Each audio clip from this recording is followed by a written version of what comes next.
You just always been a tighter rush that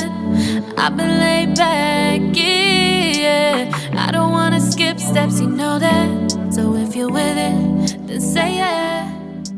Hello guys, আমাৰ লগত আছে Honda Shine SP এখন হয় 125 cc গাড়ী চাই ল'ব পাৰে গ্ৰাউণ্ড ক্লিয়াৰেন্স বহুতেই বেছি আৰু লগতে ইয়াৰে ডিজিটেল কনসোলটো ফাৰ্ষ্ট অফ অল আমি ডিজিটেল কনসোলৰ কথা কওঁ ডিজিটেল কনসোলত ইমানখিনি আপডেট কৰিছে ইয়াতে সো ইয়াতে চাব পাৰে আপুনি তেলৰ যিমানখিনি আমাৰ ফুয়েল ইন্ডিকেটৰ লগতে গিয়াৰ তাৰপিছত টাইম আৰু এটা ভাল এটা আপডেট দিছে ইয়াতে গিয়াৰ পছন ইন্ডিকেটৰ মানে গিয়াৰটো কিমান গিয়াৰত আছে এইটো চাব পাৰে এইটো বহুত ভাল ফিচাৰ আৰু কম দামত এনেকুৱা নাহে সো ভাল বাইক এটা মানে অলপ হেভি বাইক এটা আহে যেনেকৈ ডমিনাৰ 400ত আহে আৰু ডিউকৰ বাইক এটা আহে সো বহুত ভাল এটা ফিচাৰ দিছে গিয়াৰৰ কাৰণে আৰু ইয়াতে ট্ৰিপ 1 ট্ৰিপ 2 সেট কৰিব পাৰি ট্ৰিপ 1 ট্ৰিপ 2 সেট এইবিলাক কৰিব পাৰি আৰু ষ্টেবিলিটি চাব পাৰে বঢ়িয়াকৈ 70-80 মানৰ হিচাপত ইমেজৰ ষ্টেবিলিটি বহুত ভাল পিছফালে যদি ৰিয়াৰ চাব বিচাৰে দেন ষ্টেবিলিটি বহুত ভাল আৰু লগতে গাড়ীৰ ৱাক আৰাউণ্ড দি দিছোঁ গোটেইখিনি আৰু এক্সজষ্টটো বহুত সুন্দৰ ইয়াতে দি দিছে তোমাৰ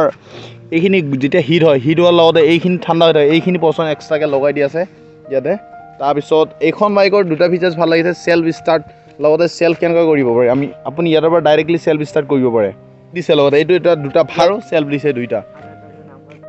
এখন জাষ্ট ৰিসেন্টলি ব্ৰেণ্ড নিউ ওলাই অনা হৈছে এইখন জাষ্ট ৰানিং হৈছে 76 কিলোমিটাৰ অনলি সো চাই ল'ব পাৰে আপোনালোকে ব্ৰেণ্ড নিউ কণ্ডিশ্যন একদম যোৱাকালিহে লৈ আহিছে ষ্ট'ৰৰ পৰা আৰু লাইটৰ ভিজিবিলিটি ৰাতি চলাই চাইছোঁ একদম বঢ়িয়া কণ্ডিশ্যনত মানে ডিচেণ্ট এনাফ মানে ইয়াৰ পৰা পূৰা গম পায় যে কিমান কি আৰু ইয়াৰে হৰণ একবাৰ শুনাই দিওঁ আপোনালোকক হৰণ লগতে চাউণ্ড বা বঢ়িয়া একদম ডিচেণ্ট ইমান বেছি চাই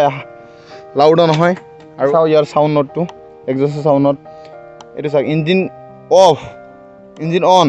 লগতে ইয়াৰ লগতে আছে সেল্ফ ষ্টাৰ্ট এইটো ষ্টাৰ্ট হৈ গ'ল গাড়ীখন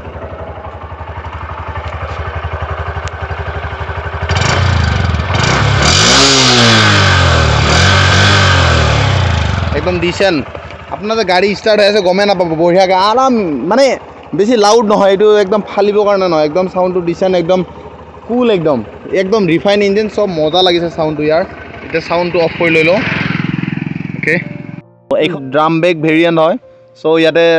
কোনো ডিস্ক ব্ৰেক লগা নাই আৰু ডিস্ক ব্ৰেক থকাৰো আছে বেলেগ এটা পজিশ্যন ইয়াতে টায়াৰ আছে প্ৰায় 100 চেণ্টিমিটাৰৰ দি আছে ইয়াতে তাৰপিছত হুইল বেছ আছে 20 না 40 মই ইমান ভালকৈ নাজানো একজেক্টলি সো ইঞ্জিনটো আছে 125 cc আৰু কালাৰটো ইয়াতে ৰেড কালাৰ লগতে হোৱাইট ষ্ট্ৰিপ থকা পাই যাব লগতে গ্ৰাফিক্স লগোৱা তাৰপিছত লগতে ব্লেক এটা ভেৰিয়েণ্ট আছে নেক্সটত আছে তোৰ 3 নম্বৰত আছে য়েল্লো আৰু ব্লেক এণ্ড কম্বিনেশ্যনত আছে লগতে ছাছপেনশ্যন চাব পাৰে ইয়াতে টেলিস্কোপিক ছাছপেনশ্যনে দিয়া আছে টেলিস্কোপিক ছাছপেনশ্যন ইফালে আছে ৰেডিয়াম দিয়া আছে কোনোবা যদি ছাইডৰ পৰা ৰিফ্লেক্ট কৰিব লগতে গ্ৰাউণ্ড ক্লিয়াৰেন্স বহুতখিনি ভাল 160 সামথিং আছে ইয়াৰো গ্ৰাউণ্ড ক্লিয়াৰেন্স আৰু ইয়াতে পাই যাব আপুনি Honda Shine SP125 cc বুলি আৰু লগতে ইয়াতে Hondaৰ ব্ৰেণ্ডিং পাই যাব আৰু পিছফালে এইবিলাক বাল্ব ইণ্ডিকেটৰ এটা পাই যাব বাল্ব ইণ্ডিকেটৰ এইটো হ'ল বাল্ব ইণ্ডিকেটৰ কিন্তু গমো নাপায় ৰাতি চালে আপুনি LED বুলি ভাবিব বাল্ব ইণ্ডিকেটৰ ইয়াতে দি আছে ৰিফ্লেক্টৰ্ছ আৰু ছাছপেনশ্যনটো বহুত ভাল এনেকুৱা ছাছপেনশ্যন মোক বেছিয়ে ভাল লাগে কিয়নো লোড ল'ব পাৰে ইয়াতে মানে ৱেটটো ল'লে দুইটাই ছাছপেনশ্যনে আধা সমানে পৰিমাণে ভাগ লয় তাৰপিছত আমি অলৰেডি ডিজিটেলত কৈ দিলোঁ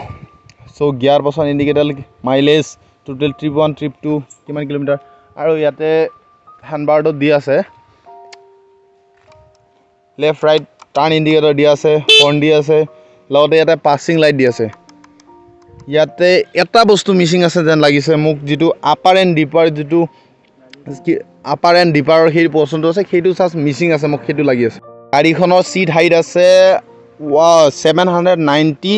চেণ্টিমিটাৰ গ্ৰাউণ্ড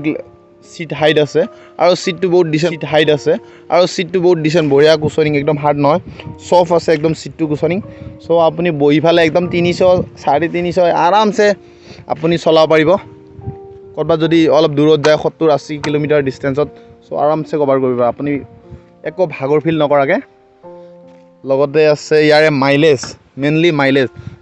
মাইলেজটো আপুনি 65 to 70 এৰাউণ্ড পাই যাব যদি ইকনমিত চলাইছে 70+ পোৱা আপোনাৰ চান্সেছ আছে সো যদি 40-50-60 ইমানত যদি চলায় আপুনি 75 বা 70 প্লাছ আপুনি মাইলেজ পাই যাব একো অসুবিধা মাইলেজৰ কাৰণে একদম বেষ্ট হয়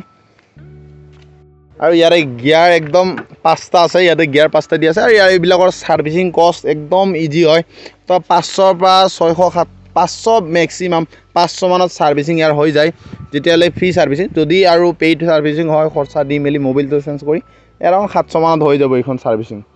সো 5টা সাৰ্ভিসিং ফ্ৰী থাকে ফাৰ্ষ্টত আমি এতিয়ালৈকে একো সাৰ্ভিসিং কৰা নাই এইটো 500 বা 1000 কিলোমিটাৰ ভিতৰত আমি সাৰ্ভিসিং কৰিব লাগে ফাৰ্ষ্ট সাৰ্ভিসিং এতিয়া যেহেতু নতুন 76 চলিছে সো এতিয়া কুল হৈ আছে সাৰ্ভিসিং দিয়াৰ পিছত ইয়াৰে পিকআপটো আৰু বাঢ়িব লিসেন্স 65 70 মান চলালে একদম আৰামসে কন্ট্ৰোল কৰিব পাৰে আপুনি মই কোৱা নাই যে 70 চলাক বাট সেইখিনি লগে একদম গাড়ী A1 কন্ডিশন মানে ষ্টেবল থাকে যেটো এটা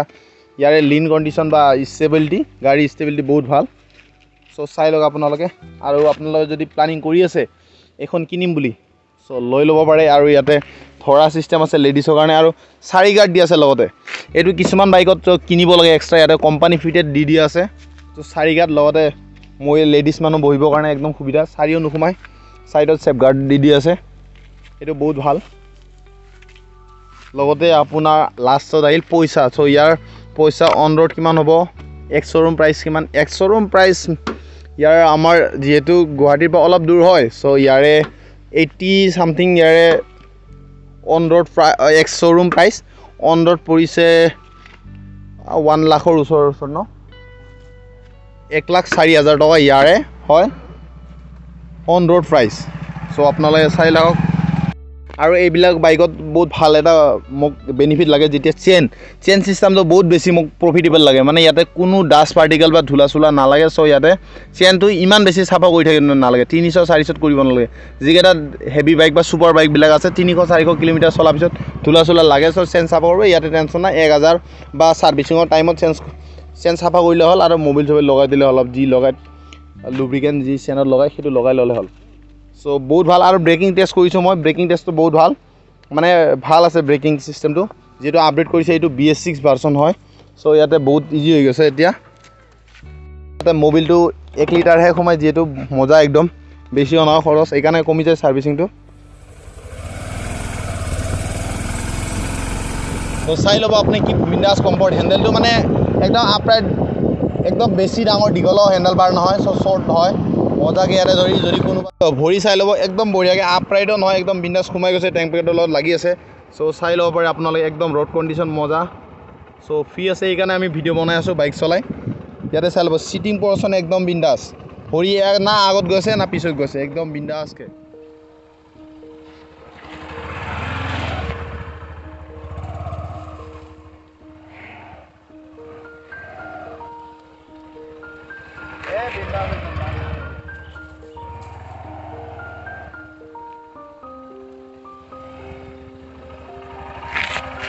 আপোনালোকে এইখন বাইকত টাৰ্নিং ৰেডিয়াস টেষ্ট কৰিব একদম ভাল আৰু যদি সিম্পলি ঘুৰাই দেন বহুতে ইজি ইয়াত ঘুৰাবৰ কাৰণে এইখিনি ৰডত এইটো বেছি আছে কিমান হ'ব